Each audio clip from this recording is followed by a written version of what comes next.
Want to track your order on AliExpress? Then you're on the right video. Today I'll be showing you the step-by-step process on how you can easily track your order on AliExpress. First thing first, move into your application AliExpress or move into the official website in any of the browser. Make sure that you are logged in into a specific account. Once you have been logged in, simply head over to account at the bottom right corner.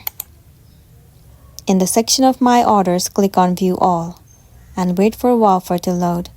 It will land you on this page. From this page, you will be able to track your orders.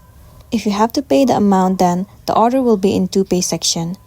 And if the order is to be shipped, then it will be available in To Ship option. And if the order is already shipped, then the order will be in this section. Similarly, from here you can track your order and where your order is right now.